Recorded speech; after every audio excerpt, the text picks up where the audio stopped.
Ramazan ibadet tepilmez fursat. Abdori Muhammed Yusuf. Dinimizde roz tutuş farz bolgan vaqtdan başlapla Ramazan iyi musulmonlar üçün özünü paklaş, ahlakını ıslah qilish ve köpürek ibadet qilib Allah Taalaga yaqinlik hosil qilish fursati bo'lib keldi.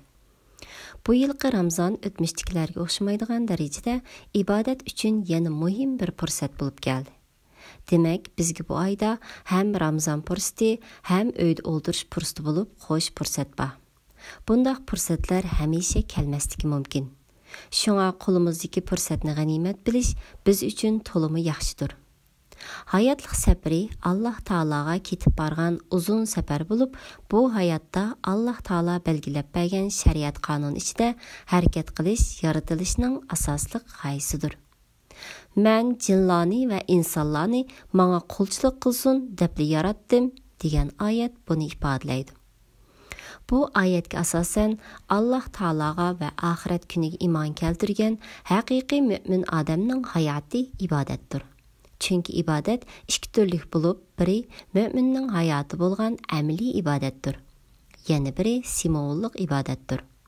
Simvollik ibodatlar namoz, roza, zakat, haj qatorliqlarga o'xshash amaliy ibodatni kuchlantiradigan va uni sog'lom davomlashtirishga yordamchi bo'ladigan ibodatlardir. Allah Taala amaliy ibodatning sog'lom ilib berilishi va davomlashi uchun simvollik ibodatlarning vaqtlarini kecha va kunduzning va yilning muayyan vaqtlariga belgilagan. Ramazan iyi mo'min odamning o'zini remont qilib bilishi, ma'naviy kuchni oshirish uchun Allah Taala tarafidan berilgan cho'ng fursatlarning biridir. Ramazan iyi özümüzni tarbiyalash, axloqimizni tuzash, taqvoligimizni oshirish yo'lida biz uchun cho'ng bir ilohiy maktabdir. Tarbiyalanish kursidir. İnson nafsi ko'pincha hollarda g'aflatlar bilan o'zini tez unutadi. O'zining ojizligini, faqirligini va xatoliqlarini ko'rmaydi. Ko'rishnimi xohlamaydi. Xuddi hech o'lmaydigandek hiris bilan dunyo ishlariga o'zini atadi. Lezzetlik ve menfaatlik bo'lgan hamma narsaga bog'landi. O'zini yaratganni unutadi. Oxirat haqida ancha andish qilib ketmaydi. Chunki u o'ziga ishindi. Ro'za bo'lsa, har qanday g'afil, hakovir insonga o'zining ojizligini, faqirligini va bechora ekanligini eslatadi. U ro'za tutish jarayonidagi ochlik vositasi bilan avval oshqozonini o'ylaydi va oshqozonning ehtiyojlarini tushundi. Aciz bedeninin ne kadar kichik ve chidamsiz ekanligini tushundi. O'zining shafqatga qanchalik muhtoj bo'ladigan aciz bir mavjudot ekanligini biladi. Mana bu vaqtda aqlli inson o'z nafsining piravilligini tashlab, ajizligini va muhtojligini e'tirof qilgan holda Allah Taolaga qulchilik qilish yo'liga kiradi. Mo'min odam ro'za tutish jarayonida yolg'on gap qilishdan saqlandi. Gunoh qilishdan o'zini qochirdi. Mərtlik və güzel əxlaq bilan iş görüşkə özünü köndürdü. Ramazan keçiləri Quran oxuş, anlaş və taravih namazı oxuş arqılıq imanını, taqvalıqını küçəydidu. Uluq Ramazan iyi mənəvi güc-qüvvətimizni aşırışımız üçün tepilməz fürsətdir. Biz maddi və mənəvi cəhətdən güclənişkə hər qandaq bir millətdən bəkərək muhtacımız. Şuna Ramazan idiki mənəviyyatqa to'lgan xayrli kechalar bizning ching tutishga tegishli bo'lgan qimmatlik vaqtimizdir. Ramazanda bir tarafdan o'zimizni isloh qilish, axloqimizni remont qilish, ibodatlarimizdagi nuqsonlarni to'liqlash orqali Alloh taolaning yordamiga tegishli bo'lishga tirishish. Yana bir tarafdan Alloh taologa duo qilib, xalqimizning beshidagi og'ir kulfatni ko'tarib o'tishini tilash bizning eng asosli vazifamiz bo'lishi kerak. Agar shunday qilsak, biz ulug' Ramazonning barakatlaridan to'liq bahramon bo'lgan va qilishga tegishliklarni qisman bo'lsa-mu qilgan bo'lamiz. Bu Ramazon bo'yicha qiladigan eng muhim amallar tuvandikicha. 1. Qur'on o'qish. Bir-biriga tanishtish. Taravih namozida o'qish. Bo'lishib o'qib tamomlash Ramazonni qilishga tegishlik amallarning oldinqisidir. Çünkü Kur'an-ı Kerim Ramazan iyide nazil buluş başlagan bulup öylümalar onu Kur'an iyi dep ataydı. 2. Kur'an-ı Kerim'nin ma'nisini ögüniş. Kur'an-ı Kerim tercümlerini ve tefsirlerini ailede birlikte okuş en katta amel sanıldı. Çünkü Qur'on-Karim ma'nisini bilib amal qilish uchun nozil bo'lgan ilohiy dastur bo'lib, har bir musulmon uchun uning ma'nisini bilish nihoyat muhimdir. Avval qisqa so'rlarning ma'nilarini o'rgatishdan boshlasak yaxshi. 3. Ramazon bo'yicha duoni ko'p qilish. Xususan iftar vaqtida 5 vaqt namozdan keyin, taravih namozidan keyin duoni ko'p qilish nihoyat muhimdir. Biz duo qilish orqali ham tilakimizga erishimiz, ham ibodatning savobini topamiz. Bo'libmi, Ramazonda texim ko'p ibodatning savobini topamiz.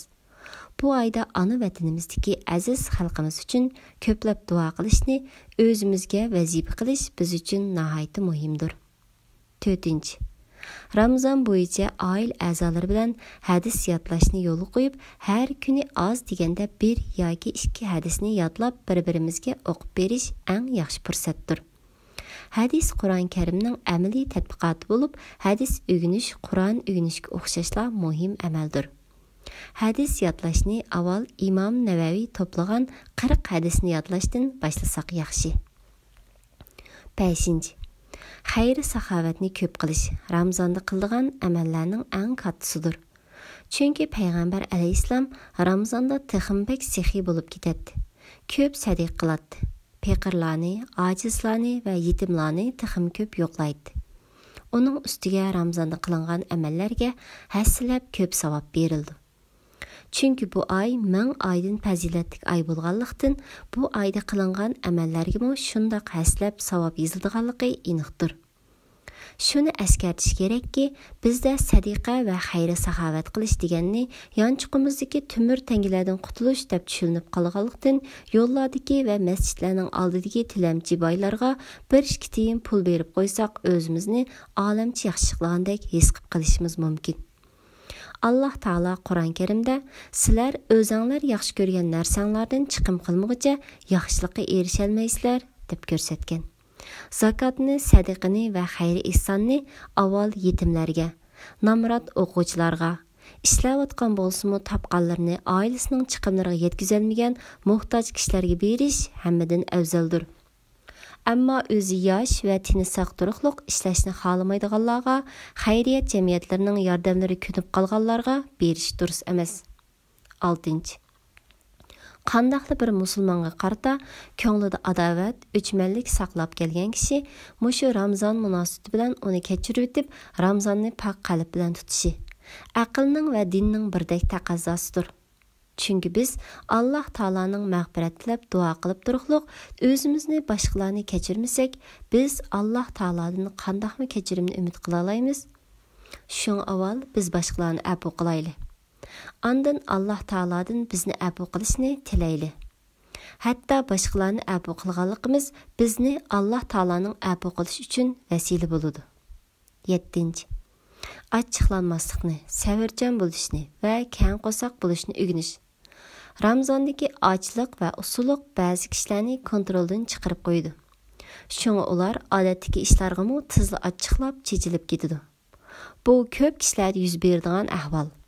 Shunga payg'ambar alayhissalom Ramazonda achchiqlanmaslikqa, hatto bizga arziyat qilgan kishiga "Men ro'zdor" deb o'zini tutilishga buyurgan. Musulmon odam Ramazon kunduzlarida ochliqqa, usuliqqa, arziyatlarga sabr qilishni o'rganadi. Ondan bu 1 oylik o'rganishni yil bo'yi davomlashtirdi. Bu orqali axloqini isloh qiladi va oliy janoblikqa odatlandi. 8.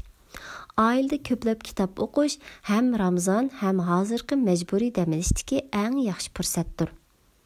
Bir kitobni qatordan navbatlashib o'qish, oiladagi har bir shaxs birorta kitobni tanlab o'qib chiqib, mazmunini so'zlab berish. Farzandlarga kichik bo'lsa, ota yoki ona o'nlik o'qib berish qatorliq usullarni qo'llanish yaxshidir. O'qiydigan kitob cho'qim Uyg'urcha bo'lishi lozim.